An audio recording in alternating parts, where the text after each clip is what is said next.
Hey everyone, welcome to the RotoGrinders Morning Grind Podcast. I'm your host, Stevietpfl. It's Friday. It's January 6th. It's 2023.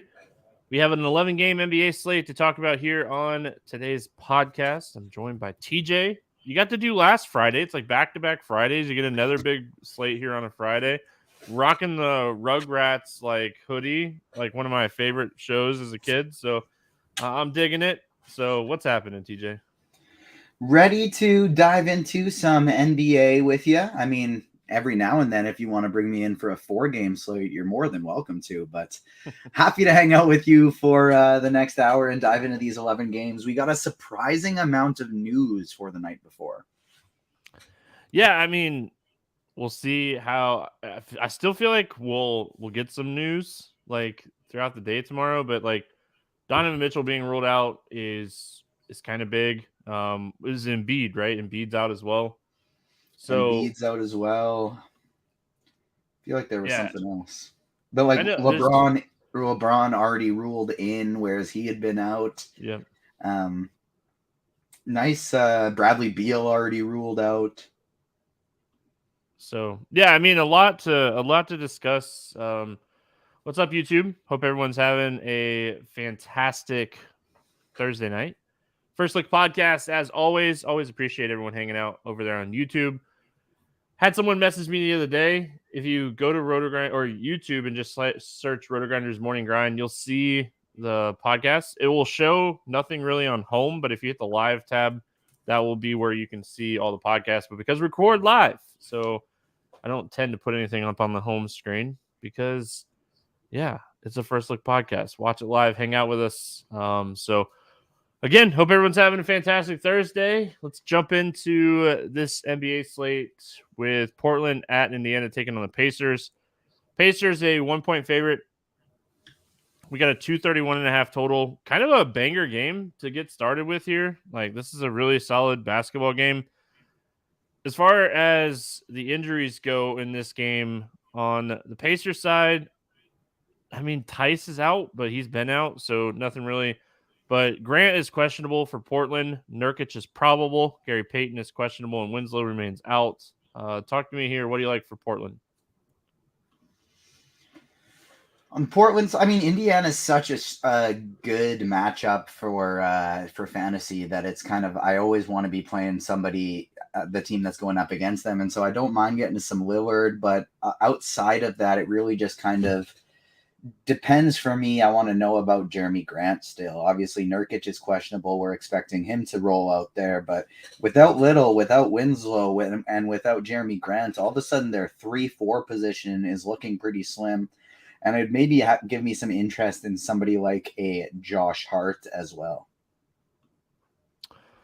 Yeah, I mean, I would, if Grant sits, I have a ton of interest in Josh Hart in this game. Nurkic probable.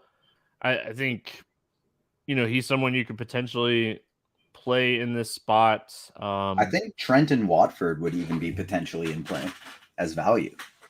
Sharp too. I think Sharp is someone that could potentially, like, if this game goes a little bit smaller, Sharp could be someone that gets a few extra minutes. I like the Josh Hart call a lot. I think he's someone that, coming off of a bad game shooting, hopefully at 6,500, that kind of turns people away. Simons went back to kind of just playing a supportive role to Lillard the other night. I mean, you could take shots on Lillard if you wanted to, but I mean, this is a great spot. Indiana is a great team to target against. They play at a top 10 pace. I think they're 8th in pace, and they're like 23rd in defensive rating. So, yeah, I mean, I like Portland a lot in this game. Let's go to the Pacers side. I mean, before we exit Portland, I do want to say I'm quite a bit more interested in them on FanDuel than I am on DraftKings. Basically, all of them are at least $500 cheaper over there, except for Yusuf Nurkic, who is $900 more expensive. But Lillard, $9,100, Anthony Simons, $62, Josh Hart, $6K. I'd rather get to all of these guys over there. Fair enough. Pacers side, what do you like here for Indiana? Not a ton. You can always play Tyrese Halliburton. You can always play Miles Turner in tournaments, and that's pretty much all that I'm interested in for these guys. Yeah, I mean, Halliburton, if you're kind of playing like one or two, I think it really depends on like if Grant,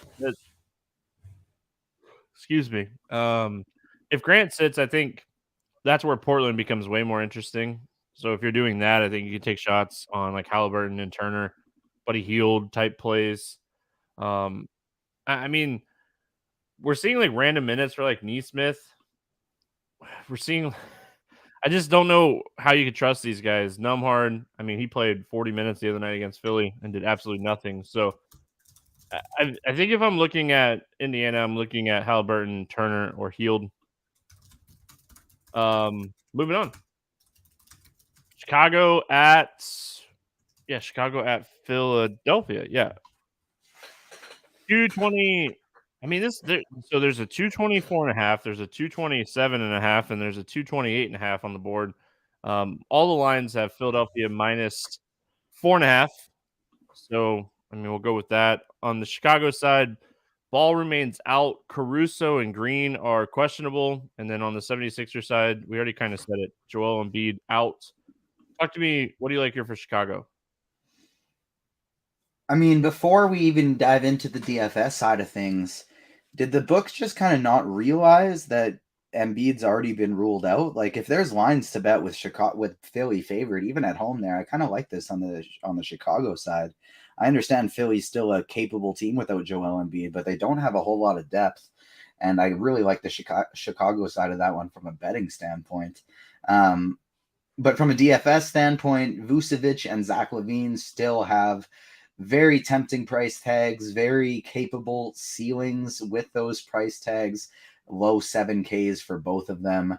Vucevic, where he's 8-1 over on FanDuel, I don't think I'd want to play him, but at 7-3 on DK, sign me up. LaVine's got a great price tag on both sites, and DeMar DeRozan absolutely in play as well. It's really always just the big three for me and nobody else. However, if we were to get Caruso and Jalen Green out, then maybe if I was playing lots of lineups, I would take a shot on Io, Patrick Williams, but more likely Kobe White because he's even cheaper, and I think he's got the highest ceiling of those three. Yeah, fair enough. I mean, for me, looking at Chicago, it's Vooch. I just don't I mean, Harrell, if Harrell ends up getting like that, like 26 to 30 minute roll again, Vooch should crush Trez. Sorry, Trez, but Vooch should crush him in this spot. So I like Vooch a lot. I don't mind taking tournament shots on LaVine or DeRozan, but I'm with you. I don't really play secondary pieces, especially on like 11-game slate. 3-game slates, 4-game slates. I mean, Patrick Williams plays a ton of minutes, but that's really it. Philadelphia, I mean, James Harden at 10-1 is one of my favorite plays on the slate. His usage is just insane without Embiid on the floor. He's going to put up 20-plus shots. He's going to play a gazillion minutes in this game. I mean, if Harrell plays and starts again, it's hard not to have a ton of interest in him. I mean, a lot of us were kind of hoping it was going to be Paul Reed, and he didn't even play. I mean, it was weird. And but Harrell played 28 minutes off the bench last game. It was off the he bench, didn't even start. Yeah, PJ Tucker was the starting five. Yeah, so I mean, if Reed starts, I have interest, but I just I've been doing him. Yeah. When I've been doing crunch time lately, I feel bad because like my overall whole thoughts and strategies I've been telling people they've been going great, but there's been a couple 1v1 specifically that I just have dropped the ball on. Today it was somebody asked what was it? Sorry, I'm already losing my train of thought here, but absolutely tanked it. But I do feel good about the other day. Somebody asked when PJ Tucker was starting, do I play PJ Tucker or Montrezl Harrell? And I went, oh God, never play PJ Tucker. The answer is Montrezl Harrell. Yeah, PJ Tucker is that guy. I told somebody to play Reggie Jackson over Tyus Jones, and I'm feeling like an absolute goof for that. It happens, man. I mean, you're going to be wrong. I mean, you just want to be right more than you're wrong at the end of the day. So, what do you like here for the 76ers? James Harden, Tobias Harris is fine. I don't think on a slate this big, I really feel the need to get to any D'Anthony Melton. Like if I was running 150, I would be very tempted to get like largely over the field on whatever Tyrese Maxey is. 36 minutes in his last game. We've seen him go crazy in the past without Embiid. Obviously, Harden is here, but he's somebody for tournaments that I'd be interested in, and I don't think he's going to be coming in very highly owned. All right. Yeah, I mean, that's kind of it. My thoughts on Philly. I don't really have any more. So 11 game slate. We'll keep rolling here. We got New York at Toronto taking on the Raptors. 220.5 total in this one. The Raptors a 2.5 point favorite. On the Knicks side, I mean, Barrett's out. And then on the Raptors side, Porter Jr. is out. Pascal Siakam is available. That's all it says. It doesn't say probable. It just says available. Talk to me here about the Knicks. This is just a wild game stack spot in general because we got two coaches who will run out these starters for 40 minutes apiece here. And I think we're just going to see a lot of minutes on this one. So on the Knicks side of things, Jalen Brunson is probably going to be my favorite play. He is still way too underpriced for his current role without RJ Barrett out there. He should be a 9K player, and he's still below 8K. And so Jalen Brunson on both sites is going to be my favorite play, followed by Julius Randle. I would rather get to him on FanDuel where he's 10-1 as opposed to DK where he's 10-6.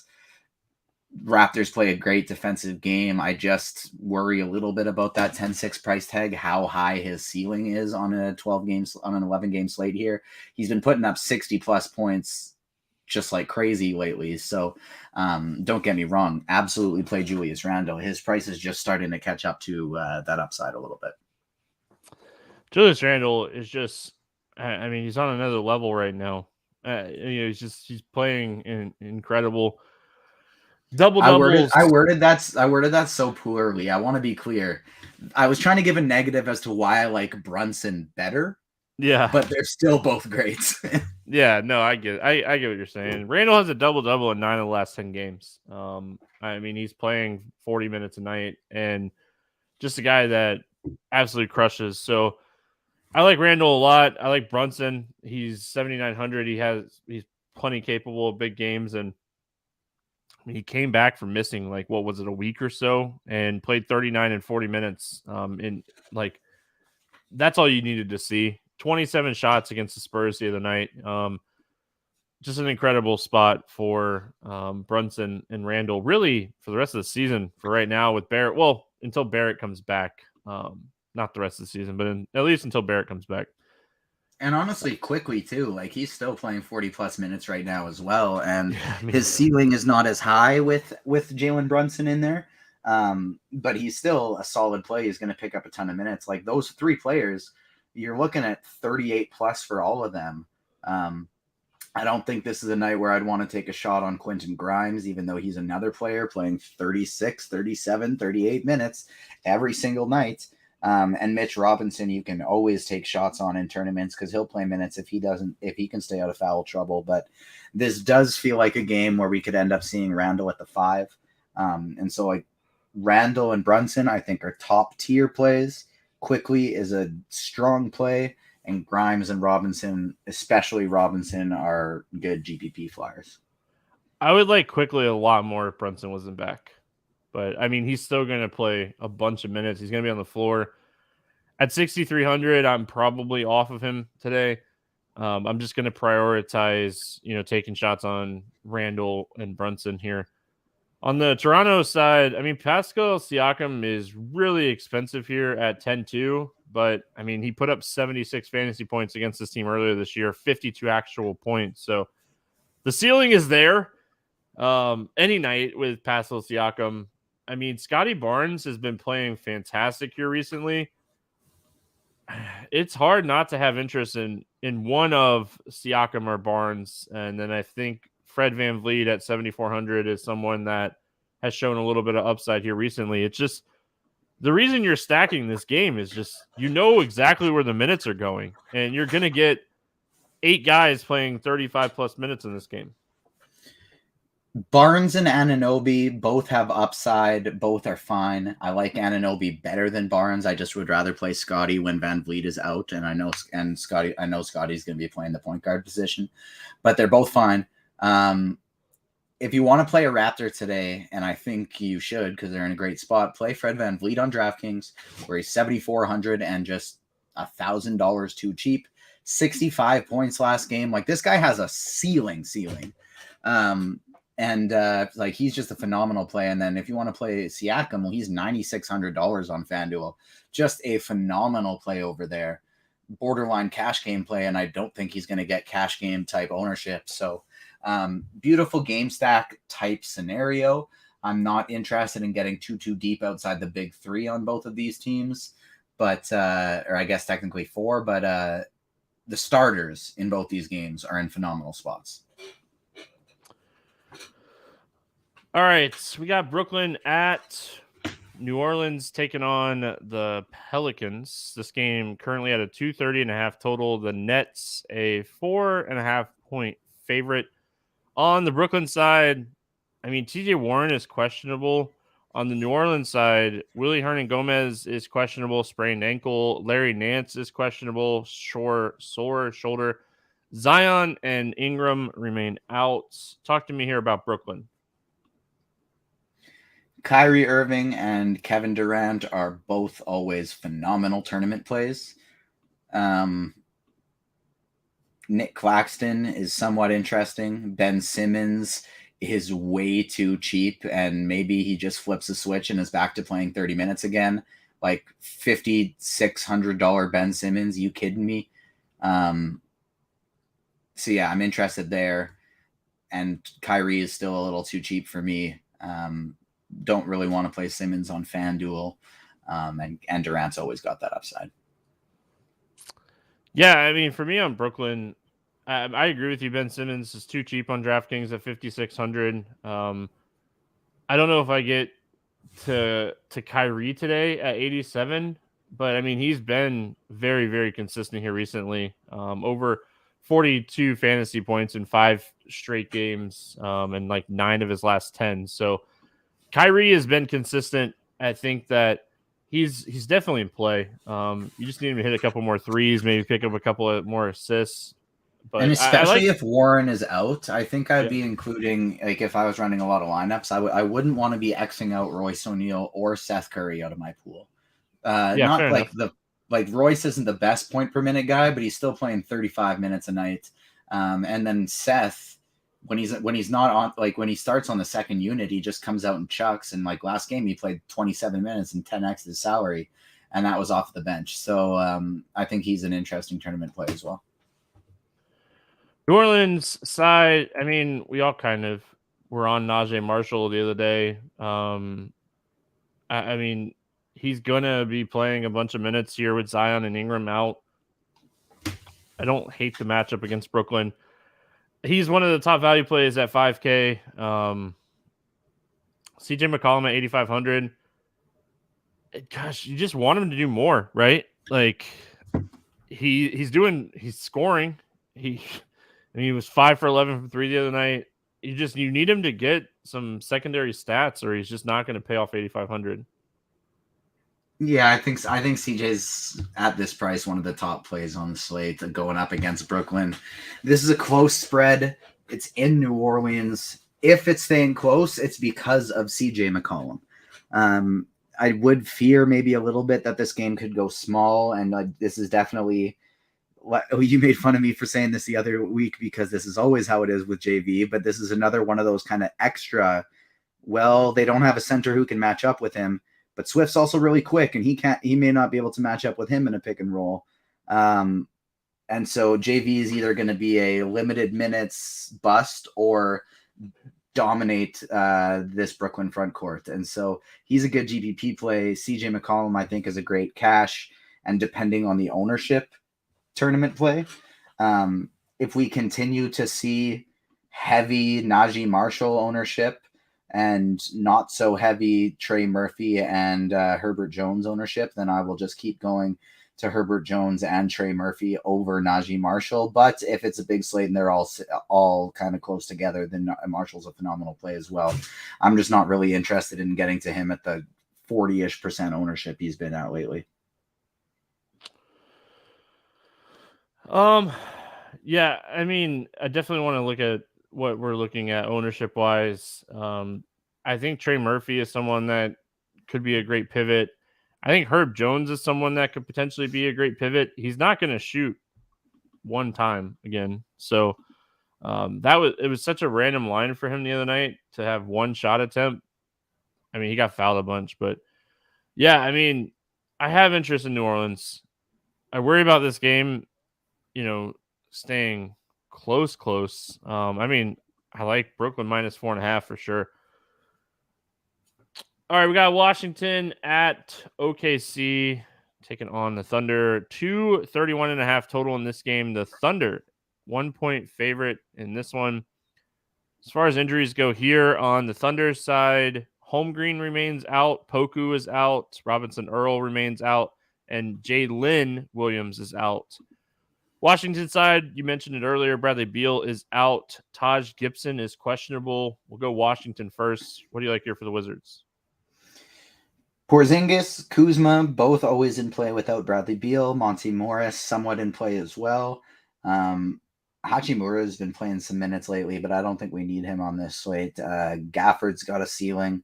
Avdia has always got a ceiling without Brad Beal. I think, weirdly enough, I think Denny Avdia might be the player on Washington I'd be most likely to play today, but I don't mind Porzingis, Kuzma, or Gafford. I would maybe take a shot on Gafford on DraftKings where he's not so expensive, but at that center position, I don't really know if you need it. It's just Porzingis and Kuzma. I'd way rather play them on FanDuel than I would on DraftKings. FanDuel's pricing has been so much tighter lately, except for a few exceptions, and these are two of the exceptions today. Porzingis, obviously, you get more points for blocks on FanDuel, and he's 9,300. Kyle Kuzma, 77. And so I don't think these are bad plays on DraftKings by any means. I just kind of feel like if you want to get to some Wizards, get them over on FanDuel where in terms of the stars, whereas I would rather kind of take shots on some of these cheapies like Gafford and Avdia on DraftKings because they're both $1,000 cheaper over there. Yeah, I mean, I don't disagree with that. I kind of like Monte Morris on DraftKings as well. Should play around 30 minutes at 5,100. He's capable of 30-plus fantasy points. So, if you get a few extra and he has a ceiling game against the Thunder, I mean, that's a really good spot. So, don't mind him. As far as, like, the Thunder go, I mean, SGA is 9,800. They look better without him on the court. Like, they look terrible against the Magic after beating Boston by 33 the night before. It just doesn't make any sense to me. That's just basketball sometimes. I know, man. It was New Year's Day. The Celtics were hungover. Yeah, sure. We'll go with that. That's probably what it was. Yeah, we'll go with that. Was it New Year's Day though? It was the 3rd. They beat him on the 3rd. Yeah, it was a 3-day hangover. These guys aren't 21 anymore. Tatum's probably like 22 now. Yeah. Talk to me. What do you like here for the Thunder? I think SGA is fine in tournaments. Josh Giddey's price on DraftKings is somewhat tempting, but like they just don't really have anyone over 6'6" on this team right now, outside of Mike Muscala. And so the players I'd be most interested in are Mike Muscala, Kenrich Williams, who started at the 5 for them the other night. Muscala, Kenrich Williams, and Jalen Williams are the 3 players I'm most interested in getting to because they just don't have any big guys right now. Maybe some Darius Bazley in tournaments. If Darius Bazley randomly gets 30 minutes which he seems to do once out of every 5 games, just because they have no big guys right now, then he could 10x his salary in 30 minutes. So if I'm playing lots of lineups, I would definitely want to be vigilant of the starting lineup. This one comes out an hour after lock. And then just try and take some shots on some big guys. Like maybe it's Omarui. I don't know, who's a strong point per minute producer but never plays. It's just they have with Robinson Earl, Pokuševski, Dieng, and Jalen Williams out. Those are like the four guys that they kind of rotate in at that center position outside of Muscala. So with only one left, I am interested in taking some shots on these guys because even though they're risky, most of them are very strong point per minute producers. Yeah, I mean, I think my favorite tournament play of the group is going to be Kendrick Williams. We know he's capable of like producing a fantasy point per minute. If he were to get like a random, 28-minute bump here, just play 4 or 5 extra minutes. He feels like the type of guy that they may just run out for 32 minutes today and say, you're on Kuzma.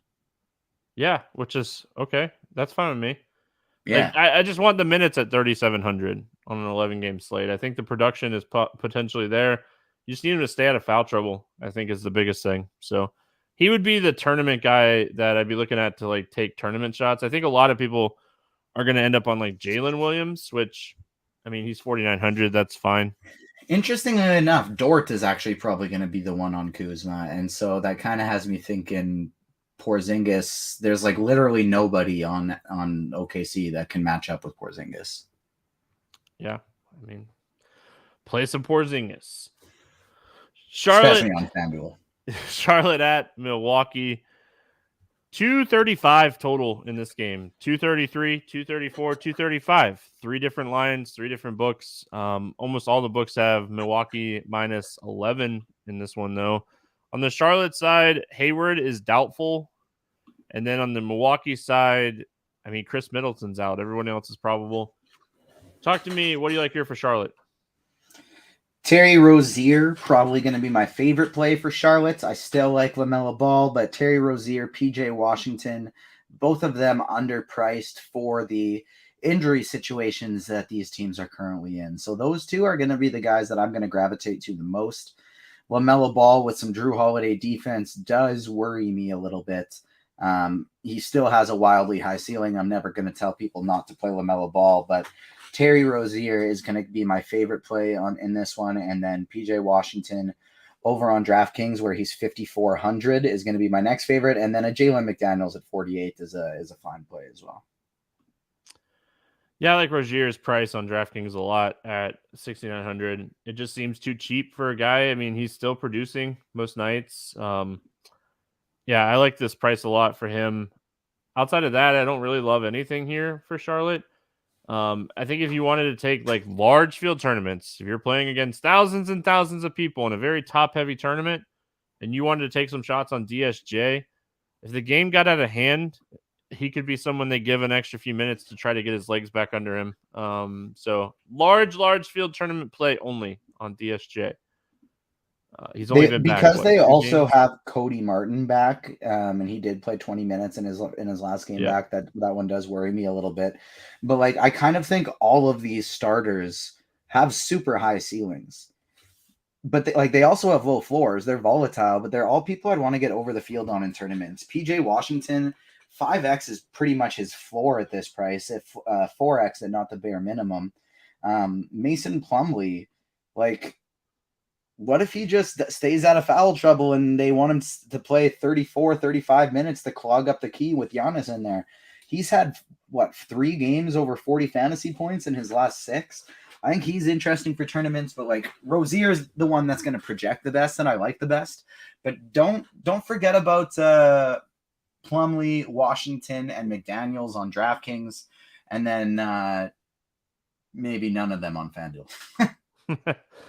I mean, you gotta shop the site you're playing on. That's for sure. So, that's it for me on the Charlotte side. On the Milwaukee side, I mean, Giannis is on another level right now. Over 70 fantasy points in 4 straight games. He had a 30-20-10 game the other night. That's 3 of his last 4 games. He's had at least 20 rebounds. Charlotte is the worst rebounding team in the NBA. I mean, Giannis could absolutely smash in this spot. Outside of Giannis, though, I kind of could be talked into Brook Lopez. I love centers against Charlotte. I think if this game stays close, he could put up 35 to 45 fantasy points. What are your thoughts here on Milwaukee? This feels like a super interesting way to get some leverage in tournaments. and just say to yourself, I'm going to play one of Giannis, Brook Lopez, and Bobby Portis on every single one of my lineups. Because this is what, like, that would, don't get me wrong, you're going to be probably wasting some money along that process because you're going to be 10x the field. If you're playing, say you're playing 150, 10x the field on Bobby Portis and Brook Lopez, and it's going to feel uncomfortable. But Lopez and Portis has a great floor. He seems to be getting over 30 fantasy points in every game. Brook Lopez has a great ceiling because of his three-point shooting and his ability to block shots. Giannis is the best play on the slate. So if you get 50, 60% Giannis, you're going to be over the field on Giannis if he does really well. And if he does poorly, well, you can almost take it to the bank as a guarantee that one of Portis or Brook Lopez are going to be having a really big game in his place. If it's a bit more of a blowout, it'll probably be Portis. If it's a close game and Giannis is in foul trouble, it could be either one of them. And so I think that's a real interesting stand to take in tournaments today because Giannis is probably the best play on the slate. And both Portis and Lopez are going to be great GPP flyers. Yep, I agree with you 100%. I don't think I played Drew today. I really need Drew to come back, I need to see like a 35-minute game. Like, I need to see like he's past this illness. I need to see a 35-minute game, especially 8,100. All right, cruising right along. 6 down, 5 to go. Detroit at San Antonio. This is a basketball game. It's happening tonight. It's a 233 total. It's a pick'em game most places. On the Detroit side, Bagley remains out, Cunningham remains out, and Livers remains out. On the San Antonio side, Bates Diop is out, or Bates Diop is probable. Sorry, read that wrong. Vassell is out. Josh Richardson is questionable. We'll go Detroit first. This is a game I want to target. It might be the ugliest basketball game you watch all season, or at least this week. But, I mean, this game seems like it has a lot of upside. The most annoying part is there's 10 players in this game who have the potential to absolutely smash their salary, but all of them have such wildly low floors too. Like a perfect example is just pull up Jaden Ivey's game log. 29, 17, 5, 32, 24, 32, 26, 26, 43, 18, 16, 16. Like such a volatile player. Obviously he's a rookie, so that makes sense. But these guys just have such high upside. All of Alec Burks, Killian Hayes, and Jaden Ivey, each one of them could put up a 40-point game, but we don't really know which one of them it's going to be. Bojan Bogdanovic has a very high ceiling if he's shooting the ball well. 6'3" is just starting to get a little bit pricey. Jalen Duren is another guy that has a good ceiling for that price, but a real low floor as well. So if Sadiq Bey lands as a last spot in your lineup, well, he could play 30 minutes and have 50 fantasy points like he did last week. Or he could just play about 15 minutes and bum your lineup. So there's 6 or 7 players on Detroit that I would almost consider leaving in my pool if I'm running 150. All of them have high upside, and I don't feel confident about any which one of them. Yeah, and you'd be using your groups to really limit how much you get exposure to these guys on the same teams. My favorite's probably Hayes, with Duren probably second. I think he is very much in play, especially on DraftKings where you can play 2 centers. Technically, you could probably play more depending on position eligibility. San Antonio side, I mean, no Vassell definitely helps. Johnson 6,800. He seems like looking through like court IQ, he seems to get the biggest bump. I mean, Trey Jones is 5,700. The problem is like San Antonio's rotations are just so hard to figure out right now. Trey Jones, I think, might be one of my more favorite plays on the slate. I just kind of feel like he's got the 5x floor at that price tag. That's a good price tag for him that you're fine with landing on, even with Vassell in the lineup. This matchup against Detroit, where they just run out so many guards, I like this spot for him quite a bit. They're like, this is just repeat everything we just said about Detroit. I feel a lot more comfortable about the floors of Keldon Johnson and Trey Jones, as well as Jakob Poeltl.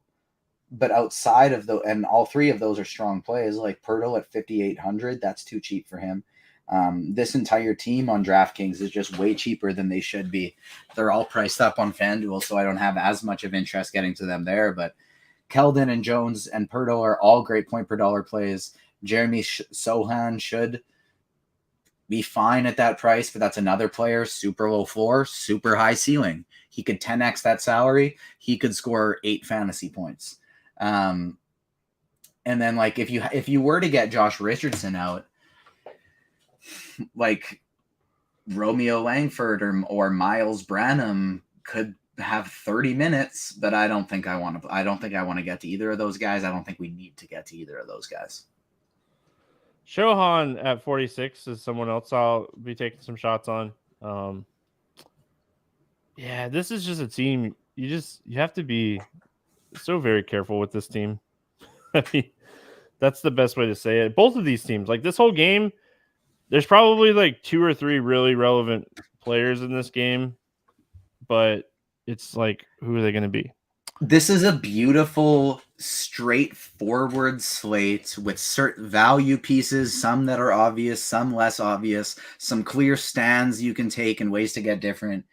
And then this game just throws it all in a loop because anything could happen. Yeah, for sure.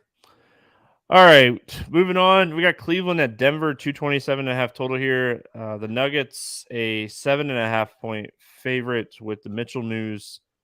It was a lot lower earlier. Back to back for Denver, right? They were playing a back to back, and then on the Cleveland side, Garland's questionable, Mitchell's out.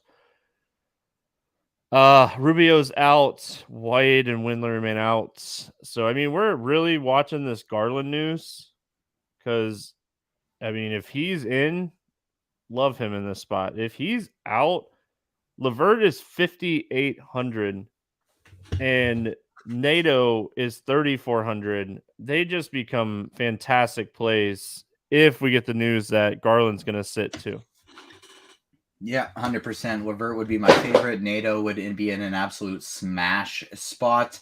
He's been getting kind of teens minutes lately, and he's just always been about a point per minute producer. So if he's going to be in the starting lineup, he's going to be probably the chalkiest and one of the clear best value plays on the slate. If Garland is in, I'm going to have a lot of interest in him. Mobley and Allen are kind of always fine, but it's really all about this waiting for the Darius Garland news because he'll be a fantastic play if he's in, but if he's not, then obviously we got a ton of value opening up over there. I was trying to figure out if maybe we're going to be seeing like some resting because it's back-to-backs for Denver. You know, we often see Jamal Murray resting on a back-to-back, but as we speak right now, Denver is playing, but they're also up by 40 points in the second quarter to the Clippers. Yeah, I noticed that too. They are absolutely smashing. So it's good. That's good for your back-to-back kind of thing. So, I mean, this whole matchup really depends for me on Garland. If Garland's out, I'm playing at least 2 Cleveland players in this game and hoping the game stays close. On the Denver side, I mean, Jokic is just capable of monster games, but I mean, I think the guy you really want to look at here is Jamal Murray. Like Garland, if Garland sits, him and Mitchell are good defensively. Like that's a huge upgrade for Jamal Murray in this spot if these 2 guys are out. Isn't Mitchell pretty like significantly bad defensively? Isn't that like maybe it's Garland? Garland's the good defender, right? Garland's a pretty good defender, I think, but like in specific matchups because he's quite small.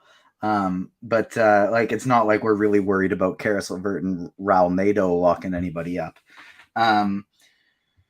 I kind of want to take a wait and see approach here on this Denver side. Like if we get Jamal Murray sitting on a back-to-back, then I have a lot of interest in Bruce Brown and Bones Highland. But if not, I don't think I really want to get to anybody other than Jokic in this spot in large field tournaments. And that's still not somebody I'm going to want to get to a ton. The last player that we kind of forgot about on Cleveland that I think is super interesting, especially if we get Garland out, is a $3,900 Chetty Osman. without Garland, he'll probably even get a little bit of ball handling point guard run, and he's been playing 30 plus minutes lately. So with that price tag, I think he's a viable salary saving option if Garland's out. Garland's the 5th best defensive point guard in the league so far this season. There it is. Where's Mitchell? I'm looking up shooting guard really quick. Because it could just be my bias top against him defender this season at shooting There guard. you go. See, I thought I thought so. Well, so I in Utah, I don't know if it was a scheme thing or what, but like they'd have wildly better defensive metrics with him off the court. With him on the court, he'd be like the only minus defender there, and so it must have been a scheme thing because like if he's picking it up in Cleveland, then obviously the rest of their team, their interior is great defensively as well. But it's kind of interesting how you can see that big of a difference to a player depending on where they go. Karis LeVert is second, by the way, in shooting guards. Cleveland's a really tough defensive team. They're really, really tough. All right. I think that's it from this one. We got the Clippers at Minnesota. Yeah, Clippers at Minnesota. Back-to-back no total out for this game. McLaughlin's out. Karl-Anthony Towns is out. Reed and Forbes are questionable. And then on the Clippers side, I mean, it's the second end of a back-to-back. Paul George, I mean, he's been dealing with this hamstring. And who knows if they play Kawhi on the second end of a back-to-back. But, I mean, they might just sit these guys out the rest of tonight's game or Thursday night's game. So who knows? What are your thoughts here on the Clippers? Zubats at 5K is a very interesting price tag for him. The ceiling is very high there. If everybody is in, I have no interest. If all of a sudden Paul George and Kawhi Leonard are out, then yeah, fire up Norm Powell, fire up a little Marcus Morris, fire up some Reggie Jackson, maybe even some Terrence Mann, just going to depend on the starting lineup. But if everybody's in, it's kind of a blanket statement. I realize it's not all that helpful, but it's true. If everybody's in, you can basically just scratch off this team, except if everybody's out, if George and Leonard are out, then all of a sudden it's one of the top places for value on the slate. Yeah, I mean, they're up 38 with 2 minutes to go in the second quarter. So who knows what we're going to see for the Clippers here. If Kawhi and Paul George sit, Norman Powell, 4,800. Fantastic play. Terrence Mann, 3,800 becomes a great play. Yeah, I mean, you nailed it, right? Like if these two guys sit, so much potential value here for the Clippers. Minnesota side, I mean, Edwards is like your point, like ceiling guy. Doesn't do much else outside of scoring. Rudy Gobert seems like a good matchup for him. I think he could have a really good game here against Zubac. What are your thoughts here on Minnesota? Rudy Gobert is a price tag that stood out to me. D'Angelo Russell always has a ceiling. And it's like you said, Anthony Edwards is just playing some fantastic basketball lately, so he's interesting as well. If you get Naz Reid out for this one, he's questionable right now. Like if he's out, I do think Jaden McDaniel's apology and Kyle Anderson both could have some ceilings if their minutes get up there. Just because Naz Reid has been playing a little bit of 4 alongside Rudy Gobert lately. But other than that, it's mostly just Edwards is the best one, and then Gobert and Russell in tournaments. Yeah, I want to see what's happening here with the Clippers. Face it, people have a lot more interest in Minnesota.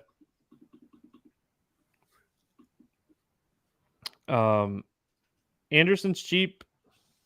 I like him for value. I think we're just going to have better value today. So I don't know if I end up on him or not. I really think like it's probably Gobert and it's probably Edwards for me on Minnesota today.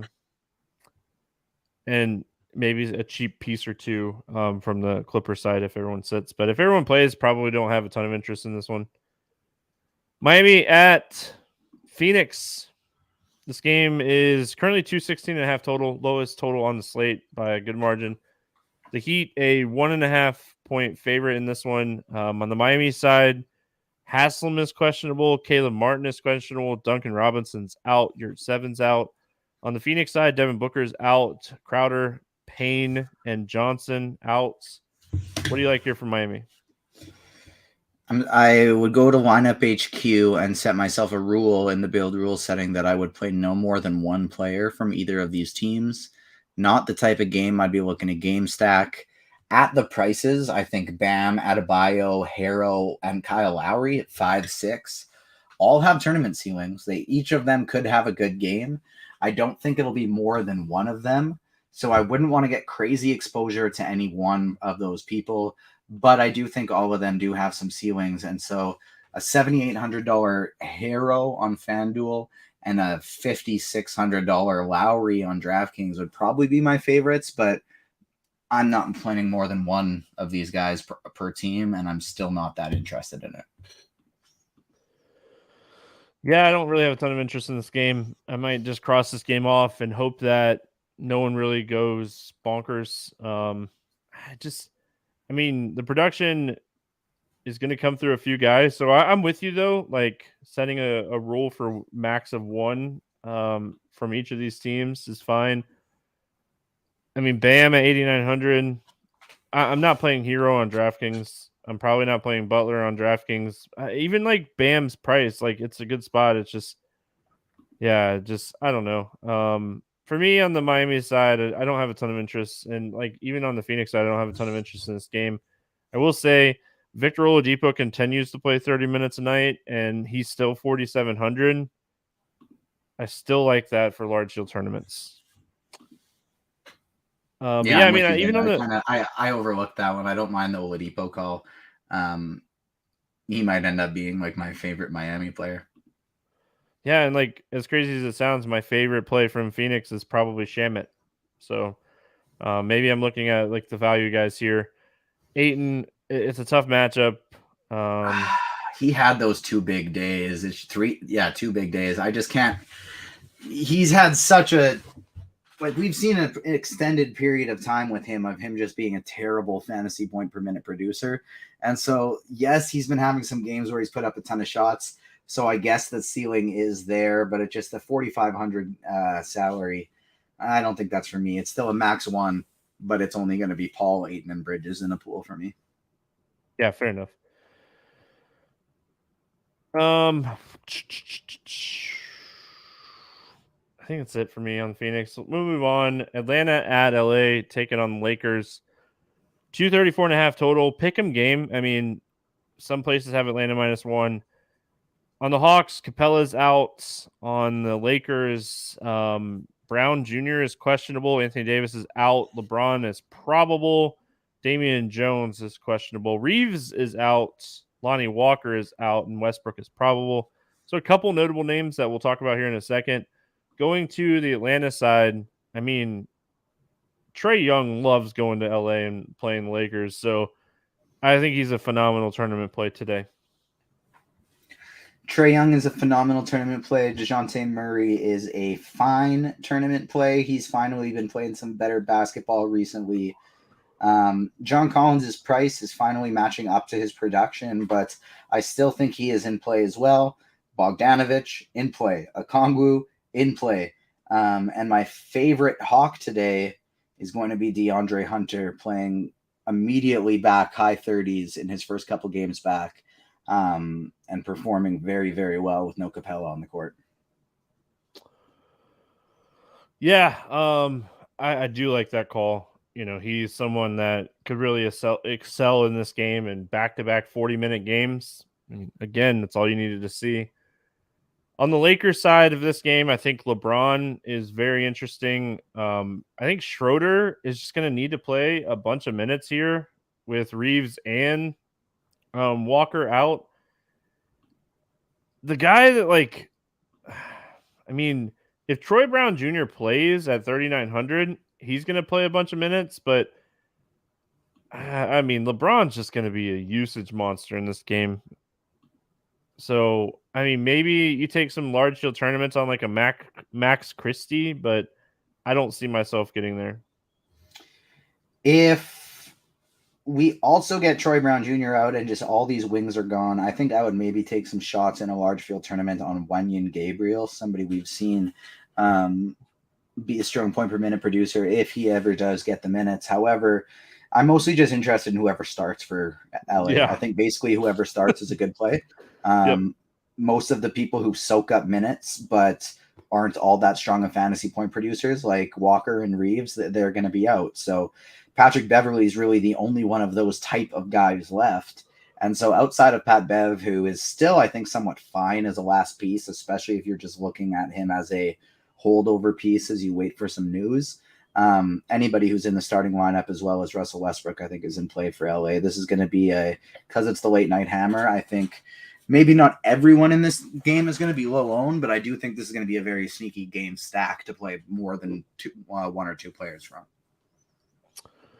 All right, let's play the morning grind game, and then we'll get out of here. DraftKings pricing, DraftKings scoring, Friday edition. TJ, favorite play under 5K to go 7X. Who do you got here night before? Favorite play under 5K to go 7X. I got to say, we are really good at ripping through shows quickly, just especially on these big slates. We don't mess around just with all of these every single guys. You know what I mean? It's just like, bam, on to the next one, because there's too many games on the slate and I don't know who I want to play, or I do know who I want to play. That was clearly me wasting time. Here we are, and I'm going to go with Denny Avdia. All right. I can get behind that. I'm going to go Jalen Duren, 4,900. Draws an excellent matchup here. I like the spot a lot for him, so I'll go with him. Over 8K to go under 5X. Who's your bust today? I'm going to go with Bam Adebayo. Like that one. I am going to go to the same team. I'm going to say Tyler Hero. Favorite 6X play today? Trey Jones. Okay. Didn't see that one coming. I think we're going to see a monster. Trey Jones. Yeah. I didn't expect that. Like, I think we're going to see a monster game today from Trey Young. So I'm going to go Trey Young today. I think we're seeing a big game from him today. Oh my gosh. Take out Denny Avdia and reinsert DeAndre Hunter for me. Not that I don't think there's these like important stakes and standings going on in the morning grind game, but I'm up by a lot. Well, I mean, you are on every day. Yeah, I know. I'm up by a lot on just the co-host in general, because I don't keep track of the stats and I'm the host, so I'm allowed to say I'm up by a lot. Oh yeah, that's fair. Well, yeah. Sub out Denny Avdia for me and put in DeAndre Hunter. We are up overall on the morning grind game sleeper year, so I mean that's always good. Let's get weird. GPP play of the day. Who do you got today? Maybe should have left Trey Jones for that spot, but I'm gonna go with this guy just because he popped into my head and I think he's got a high ceiling. And I'm gonna go, even though we barely talked about him, Thomas Bryant. Okay. Yeah, we didn't talk about him much at all. All right. I get behind that. I'm going to go Brook Lopez. I don't think Brook Lopez is going to be popular today. I like this spot for him, man. Like, if anyone has listened to the podcast this season, then you know how much I like big guys against Charlotte. They're terrible at rebounding. Give me Brook Lopez today. Any bets, anything standing out to you here with lines night before? Doesn't feel right that Philly's favored by so much without Embiid, and so getting to a little Chicago exposure, I think, would be the one that I'm most interested in. Yeah, as of right now, Action Network has it. FanDuel has it +5, -112. So getting 5 points in that matchup, I think, is really good. So I'm with you on that one. Yeah, I mean, I like the Timberwolves -4.5. I think the Clippers are going to rest guys. So I would jump on that line. I mean, Action Network has it DraftKings -4.5 or -110. So that's the one that I will jump on. So that's it. That's going to wrap it up here for Friday. It's been a fantastic week. Hope everyone has had a fantastic week. We'll be back Monday talking some more hoops. Have a fantastic weekend, and we'll see you on Monday.